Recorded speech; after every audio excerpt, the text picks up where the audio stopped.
오늘은 네. 일부러 저희가 저 시간 좀 내주세요라고 조른 분입니다. 네. 이번에 책을 하나 발행을 하셨는데요. 유튜브로 보시는 분들을 위해서 책을 좀 들어주시겠어요? 네. 네. 책은 페인터의 일기라는 제목으로 출간된 책입니다. 지금 빛이 반사돼서 어떻게 잘 보이실지 모르겠지만 저희가 이 책을 입수하고 찬찬히 읽어본 후에 이분을 꼭 스튜디오에 모셨으면 좋겠다라고 해서 부탁 말씀을 드렸습니다. 네, 생각 나누면서 발행을 했는데요. 페인터 일기라는 책을 저술하신 신승재 선생님을 모셨습니다. 안녕하십니까, 선생님? 안녕하세요. 어서 오세요. 반갑습니다. 네. 페인터 일기라는 제목으로 책을 발행을 하셨는데 이 페인터 일기라는 제목을 정하신 이유가 있으세요? 그렇게? 네, 제가 그 페인터로서 제가 30년 생활을 했거든요. 그렇죠. 그러면서 여러 그 환경을 맞닥뜨리게 되면서 느끼는 점이 참 많았어요. 네. 그래서 그때마다 제가 느끼는 점을 뭐 수필 삼아 기록 삼아 이렇게 써둔 것을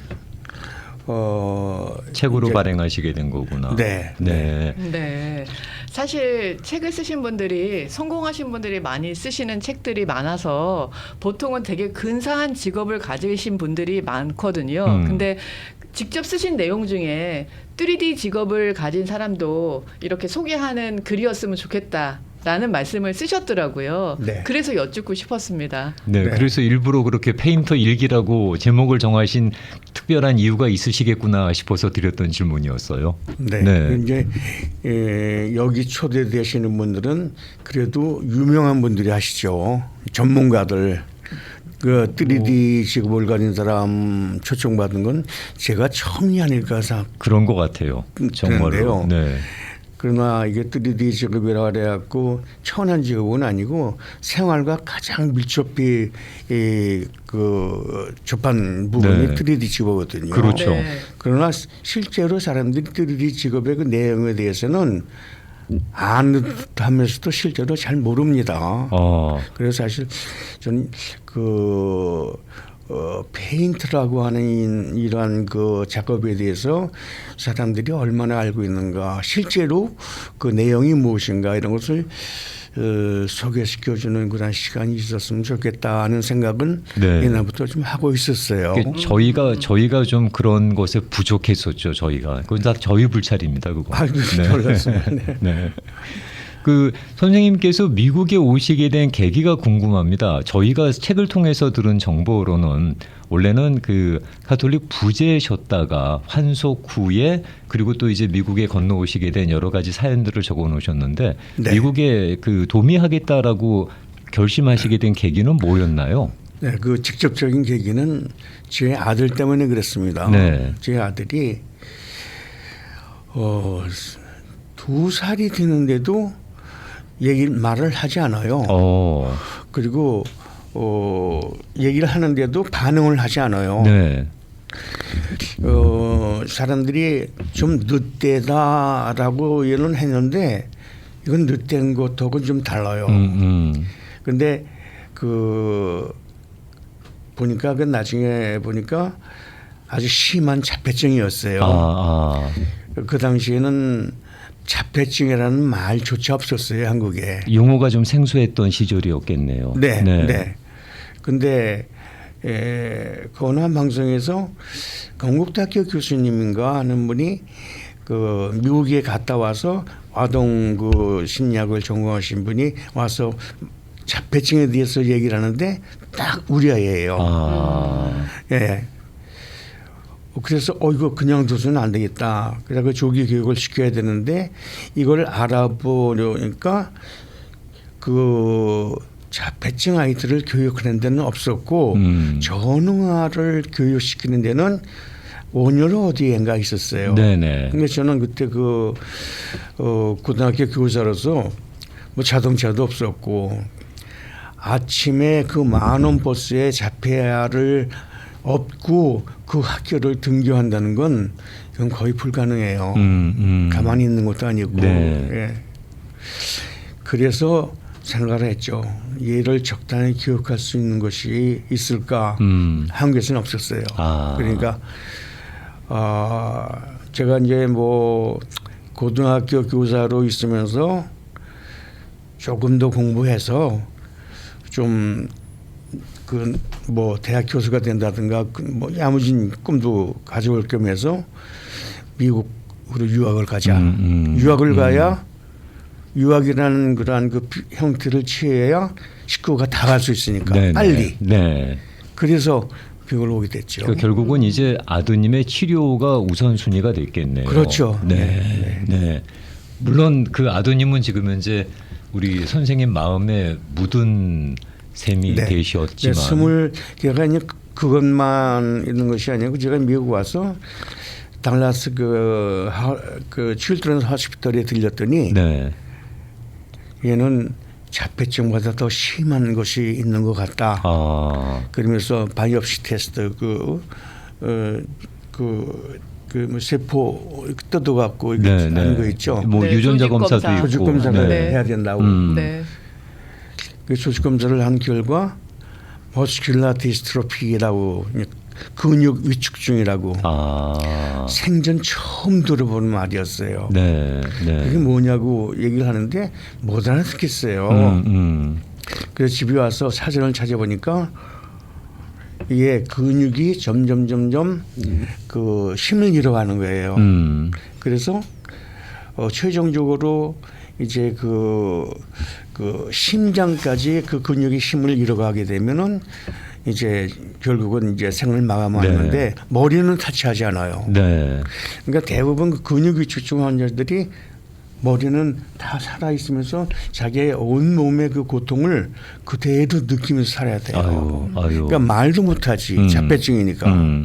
근육 위축증이라 고통은 다 느끼는 거고. 그럼요. 네. 그러니까 덩어리가 가려워도 그냥 지 혼자서 이렇게 하고 그러지 얘기를 못하니까 이제 전 부모로서 딱 보면 이제 알죠. 얘가 뭐 때문에 얘가 그러는구나. 예. 그래서 이제 조기 입학을 시키고 그렇지만은 그 두 가지 병에 대한 그 치료법은 아직도 없지만은 네. 그 당시에도 참 요원했어요. 그나마 학교를 보낼 수 있고 학교에서 이제 다른 그 학생들하고 이제 지내게 되고 그 전문 그 선생님들이 이제 돌봐주게 되고 그러니까 훨씬 낫긴 했죠. 네. 한국에 있던 것보다는. 네. 그렇게 미국에 오셔서 선택하신 직업이 페인팅이셨나요? 처음부터 페인팅은 아니었어요. 네. 네. 텍사스에서 5년 살았는데 거기서 2년간 유학을 그 대학을 다녀야만 되니까 비자를 살려야 되니까 학점 유지해야 되니까. 네. 그리고 영주권을 따가나서 제가 머리가 천재가 아니고 장학금을 받는 것도 아니고 공부는 할 수 있는 여건이 아니었어요. 네. 아이도 돌봐야지, 네. 집안도 돌봐야지, 직장도 다녀 돈 벌어야지. 그러니까 접자. 그래서 유학은 접고 이제 그 여러 가지 일을 했죠. 뭐 가장 기본적으로 하는 거 뭐 밤에 건물 청소도 하고 이제 주말 되면 저기 훌리마켓 나가서 장사도 하고 페인 이 사인 만드는 회사에 나와서 다니고 뭐 세 가지 네 가지 직장 다니면서 먹고 사는데 이제 실력하다가 거기서 한 5년 살다가 네. 샌디에고에서 트랙하우스라고 그 왜 그 집들을 쫙 짓는 거 있잖아요. 네네. 거기에 그 페인터 한국 페인터들을 공급을 해달라고 하는 그러한 그 지혜가 있었어요. 네. 좋잖아요. 네. 그래서 딸딸 치우고 왔죠. 그런데 그게 허황된 그러한 그 계획이었어요. 그 뻥치기 거기에 제가 그냥 네. 그냥 넘어온 거죠. 와서 보니까 실제는 없었어요. 근데 그렇게 해서 아무튼 이 페인터가 되시는 시작이 바로 그 계기였던 건가요? 아니요. 그래서 거기서 한 3, 4개월 네. 이제 그냥 아무 일 없이 지내다 보니까 갖고 있는 돈 놓는 건 수시간이에요. 뭐 많이 갖고 온 것도 아니고. 네. 그래서 어플리케이션을 회사마다 다 냈죠. 큰 회사에. 네. 아무도 안 불러요. 근데 첫 번째로 불른 회사가 돈 에드워드 페인트라고 하는 그 회사였어요. 네. 그 남가주에서 남가주뿐만 아니라 캘리포니아에서 제일 큰 페인트 매니팩처예요. 네. 거기서 불러갖고 뭐 첫 번째 그 인터뷰에서 합격했죠. 네. 그래갖고 샌디에고에 살았는데 헌팅턴 비치 스토어에다가 세일즈맨으로 발령을 내버렸어요. 네. 그래서 거기서 세일즈맨으로 일을 하면서 페인트 전반에 대한 그런 지식을 습득하게 됐죠. 그렇죠. 뭐 알아야 세일즈를 할 테니까. 네, 그러니까 페인트 세일즈라고 하는 것이 그냥 선반에 있는 페인트만 갖다 줬다 파는 것이 아니고 네, 종류가 많더라고요. 종류가 굉장히 많고 페인터들도 그 어떤 페인트를 언제 써야 될지를 잘 몰라요. 이론적으로. 네. 그래서 그 페인트 스토어에서는 C 세일즈맨서부터 A 세일즈맨까지 올라가면서 시험을 쳐요. 네. 공부시키고. 네. 그러니까 그 이론에 대해서는 빠삭하게 알고 있어야 돼요. 네. 그러니까 페인트 하는 사람들이 무슨 문제점이 있다라고 할 때는 우리가 페인트에 대한 경험을 했지만 적어도 그 이론에 대해서 빠삭하니까 그걸 페인트 세일즈맨한테 물어봐요. 그럼 거기에 대해서 대답을 해줘야 그렇죠. 되고 그것을 한 3년 하고 나니까 뭐 거의 박사 수준이 돼버려요. 아니 그래도 이게 현장에서 직접 하시는 건 또 다른 얘기잖아요. 다른 얘기죠. 그런데 그 초에 거기 드라이버도 출발하거든요. 네. 드라이버 C 세일즈맨, B 세일즈맨, A 세일즈맨 했는데 드라이버를 할 때 허리를 좀 떼끗했어요. 그 상태로 계속해서 일을 했거든요. 네. 그런데 그 의사가 이거 이렇게 하는 것보다 수술하는 게 낫다고. 좋겠다. 그래갖고 수술했죠. 네. 수술하고 나서는 세일즈맨을 할 수 없으니까 집에서 1년 쉬다가 네. 이제 결국은 새 직장을 찾아야 되는데 뭐 배운 게 도둑질이라고 네. 할 수 없죠. 페인트 관계되는 일. 그러니까 거기 가든그룹에 살고 있었는데 그 큰 회사가 여기 LA에 있었어요. 네. 그 LA에 인터뷰를 했죠. 그때는 매니저로 취직이 됐어요. 오유, 네.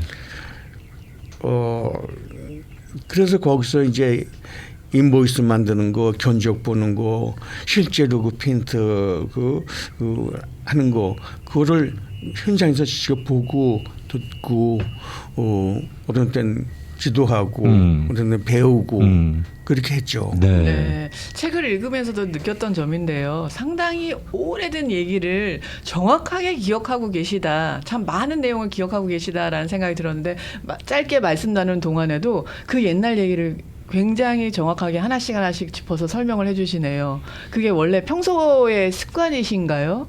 그런 기억력과 혹은 또 정리와 모르겠습니다. 저는 어떤 그 영감이 있을 때 그거를 그냥 놔두지 않고 꼭 메모를 해뒀어요. 그래서 그 메모를 이제 정리를 하죠. 네. 정리를 해서 이제 하나의 에세이를 만들죠. 네. 그것들을 차곡차곡 모으고 또 이제 필요한 데에 카톡이나 동호회 무슨 그런데 글을 올리고 반응을 보고 네. 그렇게 했죠. 네. 예. 선생님 어떤 분야든지 30년 이상을 한 우물을 판다는 건 정말 쉽지 않거든요. 더군다나 미국 사회에서. 네. 그런데 35년 가까이 이 페인팅 일을 갖다가 계속 해 오실 수 있었던 거는 선생님의 성격일까요? 아니면은 이게 나름대로 일을 하시면서 뭐 적성에 맞으시거나 불편한 건 없으셨던 건가요? 죄송합니다. 아닙니다. 제가 참 열심히 일을 했지만은 네. 저는 사업적인 체질이 없었던 것 같아요. 페인트하면서도 돈 많이 버는 사람이 있어요. 네. 근데 그 돈 많이 벌려면은 내가 내 노동력만 가지고 페인트 해갖고는 한계가 큰 돈을 있죠. 벌 수 없어요. 한계가 있겠죠. 노동력은 한계가 있어요. 네. 사업적인 재질이 없었어요. 그러니까 저는 제 그 성실함과 어떤 그 노동력으로서 일을 계속하니까 일은 정확히 해주니까 일은 계속해서 들어왔어요. 계속 리포가 있었구나 그러니까. 예, 예. 네. 그것이 일종의 독이라고 할 수 있을까. 그렇게 하다 보니까 목구는 살 수 있어서 페이먼을 할 수 있고 모기지 페이먼하고 자동차 페이먼하고 이렇게 할 수 있어. 이게 한 달간 뭐 이렇게 연명을 할 수 있었지만 네. 큰 돈은 몰 수가 없었어요. 그러니까 다른 데 도망갈 수 있는 여유가 없었죠. 붙들린 거죠. 그러니까 뭐. 네. 말씀도 참 솔직하게 해주시는데 그래서 선생님, 보면 굉장히 솔직한 표현들이 선생님, 되게 많이 저도 나와요. 방송을 30년 넘게 하는 이유가 뭐 어디 갈 데가 없어요. 뭐 할 줄 아는 게 없고 그러다 보니 이거 계속 하다 보니까 그냥 그렇게 저도 한 34년이 됐네요. 근데 그렇게 생각하지 않는 게요. 저 바라보는 입장에서는요. 선생님도 페인팅을 잘 하시니까 주변에서 계속 리퍼가 들어오는 거고요. 김영준 씨도 방송을 잘하니까 계속 써주는 데가 있어서 아니, 30년 이상 하신 거가 저는 굉장히 큰 선생님한테 묻어가려고 그러는 것 같은데 그런 느낌이거든요. 그렇게 해서 35년 동안 만났던 많은 그 페인트를 의뢰하신 분들에 대한 사람들의 군상들을 자세하게 쓰신 게 저는 너무 재미있게 읽었던 표현이에요. 정말 많은 사람들을 만나셨죠. 그렇죠. 그러니까 페인트를 하다 보면은 사람들의 바닥을 많이 보게 돼요. 거래하는 과정에서. 네. 네.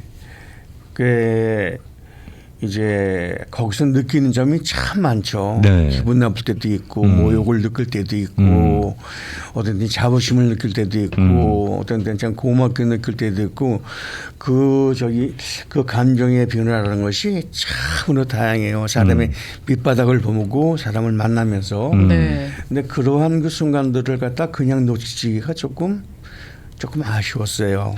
그래서 그거를 좀 기록을 하자. 그래야 그냥 기록을 하는 게 이제 책이 된 거네요. 네, 그러니까 너무 잘 읽었어요. 그때의 감정을 네. 갖다가 다 이렇게 담아 놓으셨네요, 글로. 네. 네. 그 중에서도 인상적으로 쓰신 가정 중에 하나가 그 같이 식사하셨다는 그 가정 얘기는 한번 소개를 해주시면 너무 좋을 것 같은데요.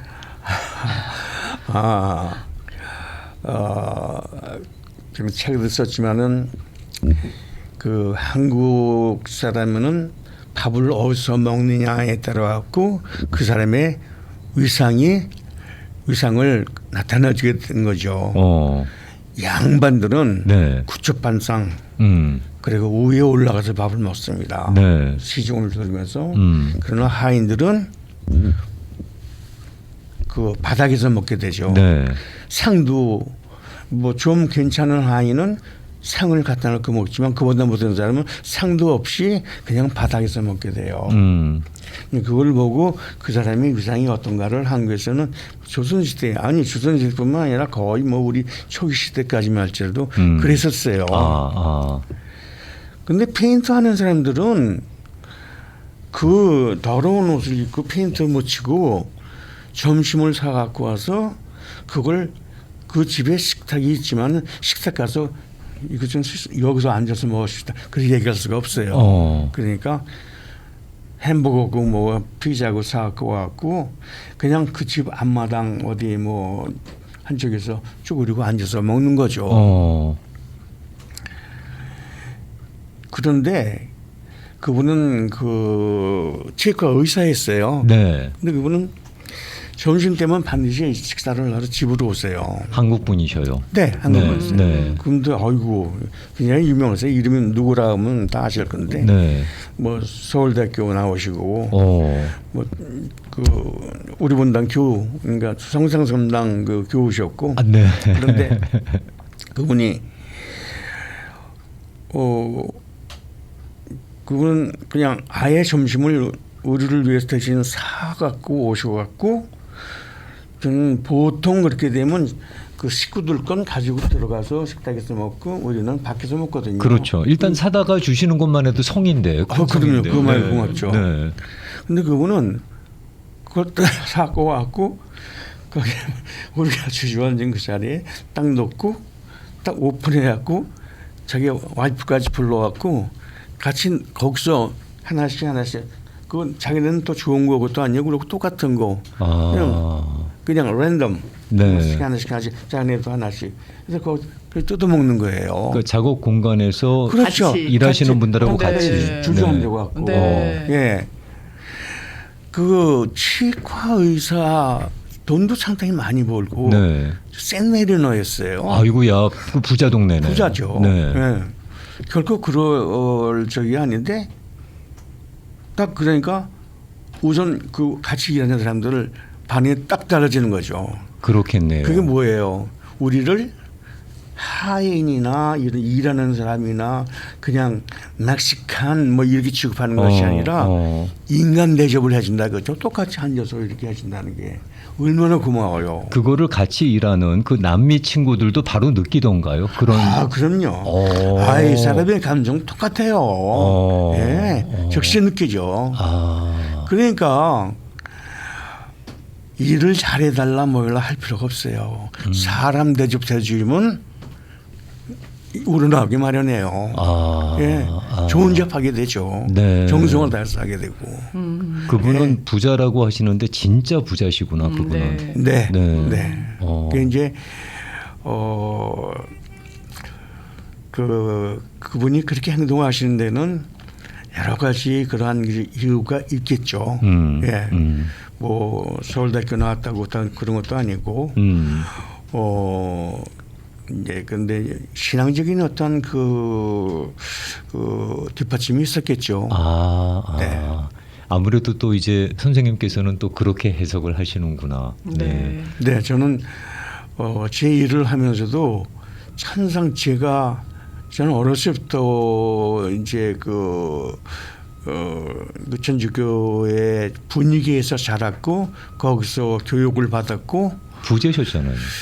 네, 신분받기 5일 전에 이제 강제 환송을 당했는데, 그러니까 저의 그 완전히 그 젊은이란 그 시절의 모든 그런 인식 구조가 그 교회와 연관됐기 때문에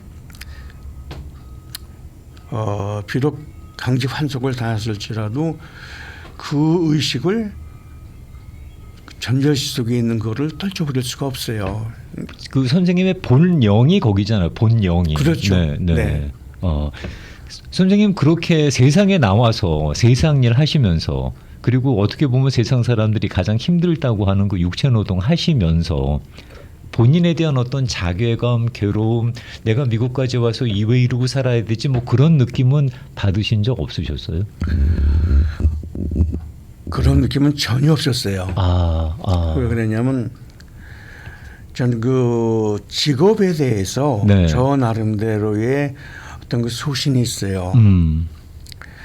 말하자면 그 직업을 갖는다고 하는 것은 내가 물론 선택해서 하는 것이지만은 직업을 갖게 된 여러 가지 이유가 있어요. 저 같은 경우에도 어쩔 수 없이 그렇게 됐어요. 이런저런 그런 그 연유를 거쳐갖고 페인터가 됐는데 그러니까 어쩌다 페인터가 되신 거네요. 그러니까요. 그래서 그것은 그 어떤 그 우연을 거쳐서 결국은 내가 이것을 갖게 되는데 이것은 그냥 우연의 결과라고 저는 생각하지 않았어요. 뭔가 하나님께서 이 일을 통해서 이 직업을 통해서 나에게 어떠한 일을 하시려는구나. 그래서 그 그 뜻을 네. 이거를 통해서 나는 이루고 싶다. 세상의 모든 사람이 다 의사일 수 없고 변호사일 수 없고 돈 잘 버는 직업만 가질 수가 없어요. 네, 네. 예. 여러 가지 직업은 그 나름대로 다 가치가 있고 쓰임이 있으니까 의미가 있고 그것이 없으면 안 돼요. 네. 이발하는 사람 없어봐요. 그럼요. 정원사가 없어봐요. 그럼요. 운전하는 사람 없어봐요. 세상이 제대로 굴러가지가 않죠. 페인터도 마찬가지죠. 그러니까 저는 저 나름대로 페인터에 대한 확신이 있었어요. 그래서 제가 이제 제 직업을 처음 시작하면서 이제 책에도 썼습니다마는 그 성당 벽을 성당의 그 제대 벽을 칠하는 것으로서 네. 시작을 했어요. 네. 내 직업을 하나님께 바친다. 네. 그래서 하나님 뜻에 맞게끔 내가 이 일을 하겠다. 네. 그렇게 약속하는 뜻에서 그렇게 했죠. 그리고 그렇게 살려고 노력했고. 선생님 저희는 되게 정직자 되시는 분들의 포지셔닝을 그 위치를 신업이라고 얘기하잖아요. 하나님이 주신 그런 소명이라고 저희들은 얘기합니다만 선생님의 말씀대로라면 우리가 어디에서 어떤 일을 하고 있든지 간에 그게 다 신업이네요. 네. 네. 바로 그렇습니다. 네. 그러니까 세상에 가치 없는 직업이라는 건 없습니다. 그 나름대로 다 그 가치가 있는 것이고 그것이 필요하기 때문에 하나님께서 그 직업을 만드신 거라고 생각합니다. 그러면 그러니까 선생님께서는 35년 동안 지금 이 페인팅 일을 하시면서 네. 그 쓰임이 어떤 용도인지를 깨달으셨나요? 당연하죠. 당연하죠. 이제 상당히 그리고 저는 거기다 가치를 많이 뒀는데 네. 저는 이렇게까지 생각했어요. 우스울지 모르지만 의사가 사람의 병을 고쳐서 사람의 생명을 살린다면 네. 페인터는 죽어가는 건물에 고치고 그것을 거기다가 생명을 입히는 거죠. 다시 그러면 고치고 그래서 죽어가는 건물에 생명을 입히는 작업이 바로 페인터다. 의사와 다를 거 없다. 의사는 인간을 다루지만 페인터는 건물을 다룬다. 네. 예. 거기다가 가치를 두는 것은 인간이에요.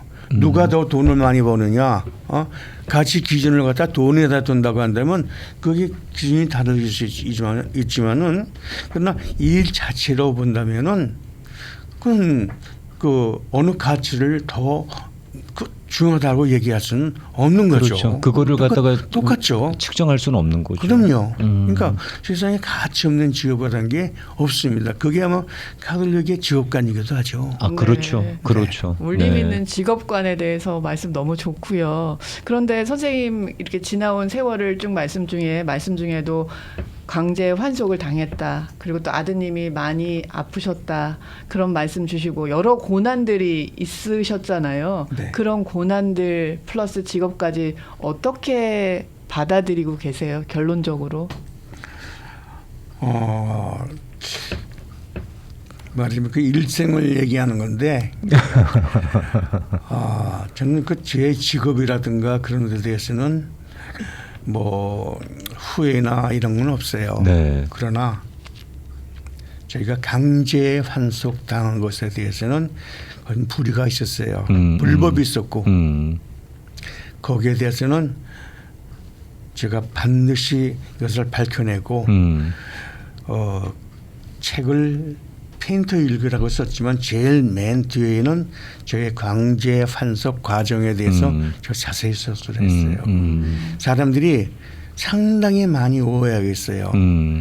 환속을 당했다라고 하고 신부의 성직자에서 이제 이렇게 환속을 했다 그러면 보통 사람들이 타락했다라고 또 가진 얘기를 다 해요. 네, 자기 나름대로 거기다 상상을 더해갖고 저는 그게 너무 싫어요. 실제 알지도 못하면서 사정을 알지 못하면서 자기 생각하는 대로 막 얘기를 하는 거예요. 근데 제가 알고 있는 상식이 정확하다 그러면 마틴 루터도 환속하지 않았나요? 그랬던 기억이 있는데. 그렇죠. 네. 마틴 루터도 환속을 했죠. 네. 그러니까 그 마틴 루터의 환속을 보는 눈에 따라갖고 마음대로 얘기를 하죠. 천주교식에서 얘기하는 것과 개신교식에서 얘기하는 게 완전히 다르죠. 네.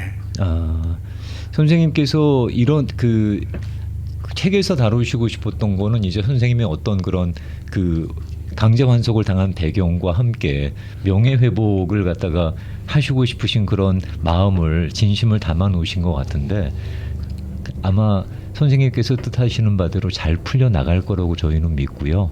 선생님, 제가 궁금한 것 중에 하나는 책을 쓰시면서 선생님께서 그동안 삶에서 여러 가지 방황, 혼란, 어려움 그런 번뇌들이 책을 쓰면서 정리되어 갔다. 그리고 어떤 길을 찾을 수 있었다라고 표현을 하셨는데 77으로 제가 알고 있거든요, 선생님. 77 지금 삶의 그 길은 어떤 길인지 궁금해서 여쭤봐요. 제가 그 어떻게 느끼셨었냐는 그렇게 말씀하신지 모르지만은 제 그 삶의 혼란은 없었어요. 페인트 작업이라는 것은 육체적인 노동이기 때문에 오히려 네. 스트레스는 하나도 없었어요. 그렇습니까? 힘은 들지만. 네. 그러나 그 사람들을 마주치면서 그 느끼는 감정은 참 많았어요. 그러니까 머리에 별 생각이 다 나는 거죠. 오히려 페인트를 의뢰한 사람들을 만났을 때 그 혼란스러움이셨군요. 그렇죠. 네. 예. 그분들의 태도. 그렇죠. 네. 예. 그러니까 그 머릿속에는 이런 생각 저런 생각 그 머릿속이 아주 그냥 막 얽히고 설키고 막 얽히고 설키고 막 그렇죠. 그래서 이 혼란의 어떠한 그 이유가 무엇인가를 가만히 들여다보니까 이거는 사람들과 만나면서 내가 느끼는 감정들이구나. 그리고 그 감정들이 어떠한 사건이었고 어떠한 일이 있는가를 하나씩 풀어봤어요. 그러니까 그 혼란했던 그 머리가 싹 정리가 되는 거예요. 네. 그래서 이렇게 글을 쓴다고 하는 것은 말하자면 그 내가 머릿속에 혼란된 정체를 갖다가 풀어내는 것뿐만 아니라 마음을 정리하는 일이기도 하구나. 그렇게 느꼈죠.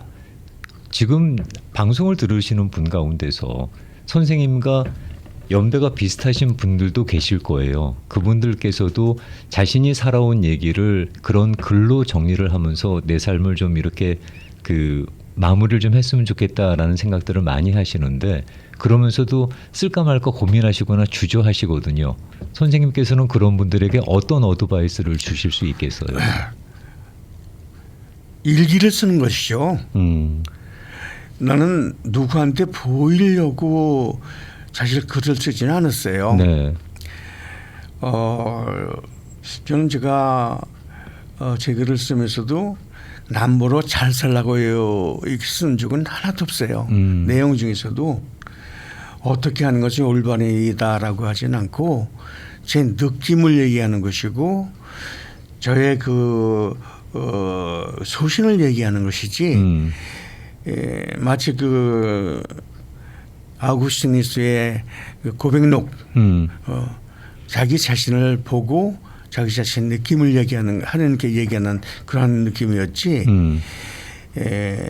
그러면서 자기 자신이 정리가 돼가는 거죠. 어렸을 때의 그 혼란, 그것이 어떻게 해서 자기가 지금 이 자리까지 왔는가. 그러니까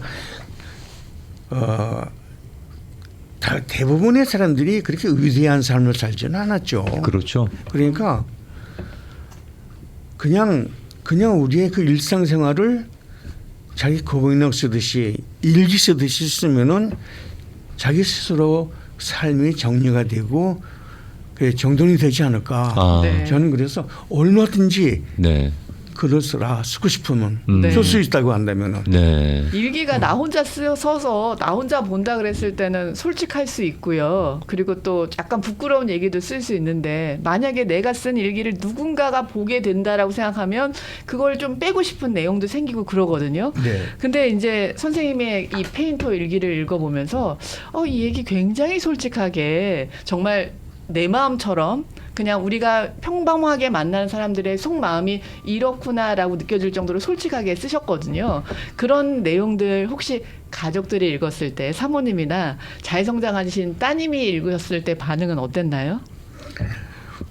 우리 딸은 미국에서 태어났고 그래서 지금 한국말은 잘해요. 네.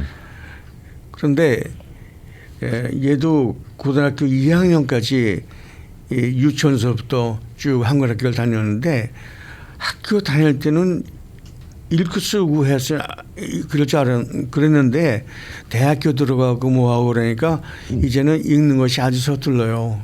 저희도 영어도 안 되고 한국말도 안 돼요. 근데 하여튼 그래서 제 책을 만들어 놓은 건 봤지만 읽진 않았다고 생각해요. 네. 사모님의 반응은 어떠셨어요? 잔소리가 많죠. 예, 그런 걸 왜 썼느냐, 뭘 그걸 왜 그렇게 표현했느냐, 미리 책 나오기 전에 원고를 사모님께서 감수하지 않으셨나요? 아니요. 감수 안 하시고 그냥 좀 내신. 놀라신 부분들이 있었을 것 같던데요. 그러면 선생님 여기서 갑자기 이건 돌발 질문이 되겠습니다만 네. 책을 제가 다 읽어본 1인으로서 아니 뭐 다른 여인네 다른 여성분들과의 연애도 들어가시는데 정작 사모님하고의 스토리는 안 보이더라고요. 뻔한 거니까 그거는 예, 그건 그 두 여인에 대한 그 얘기. 한 여인은 제가 대학 1학년 때 그 첫 번째 방학 네. 첫 번째 방학 때 만난 그 첫사랑. 그렇죠.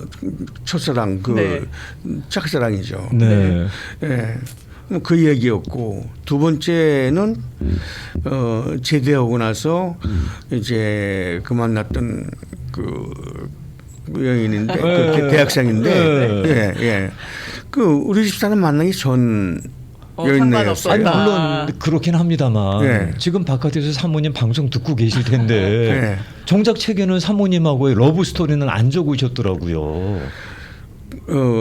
뭐 러브 스토리까지야 그렇게 얘기할 수 있는지 모르지만은 그 사실은 제가 그 가톨릭 성서 모임이라고 하는 이러한 그 네. 시신 단체가 있었어요. 네. 그것은 그 성서 모임을 한번 하고 나면은 연수회를 하게 되는데 네. 그때는 그 최초로 성서 모임을 했고 성서 모임을 어디서 했냐 그 연수회를 정릉의 영원한 도움의 성모의 수녀원에서 했어요. 네네.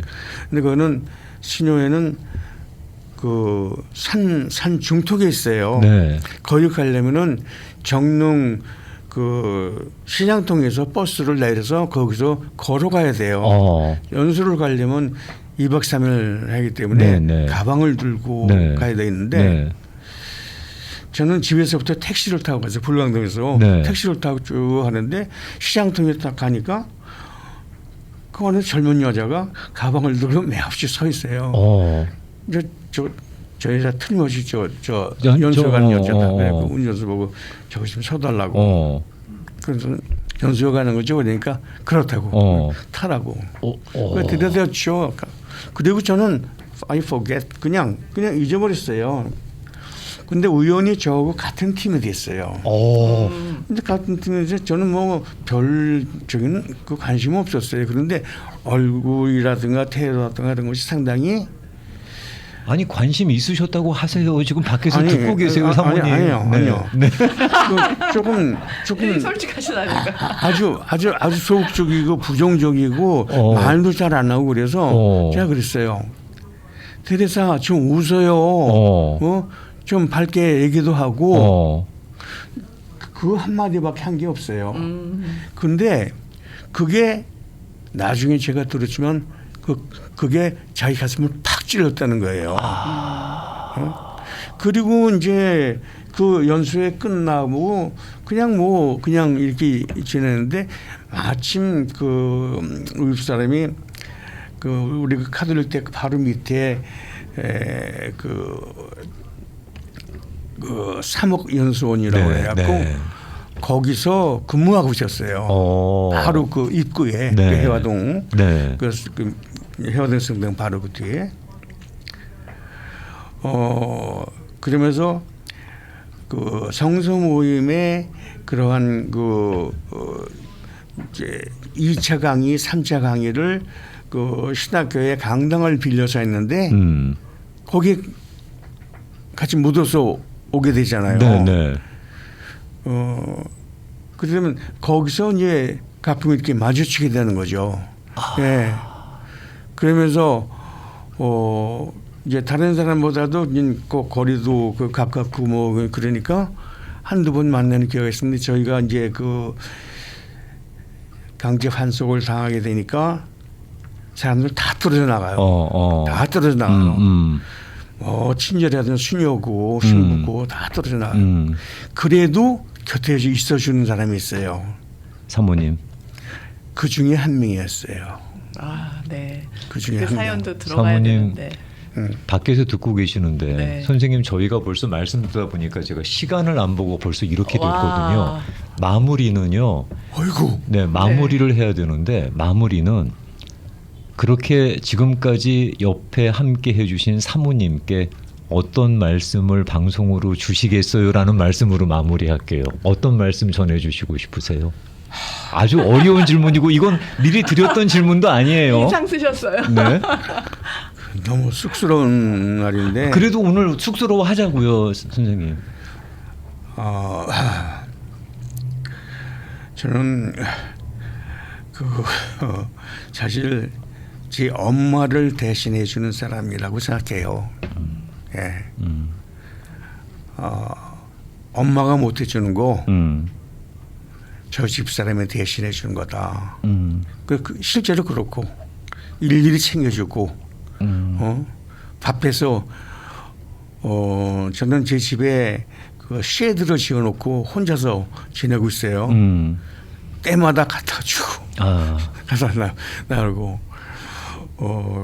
사모님한테 사랑한다는 말씀을 해보신 적이 언제적이세요? 한 번도 안 했어요. 오늘 한번 해보. 못하겠어요. 안 나와요. 네. 자, 청취자 여러분, 한 50분만 사랑해라고 어떻게 좀 독촉 한번 해주시지 않으시겠어요?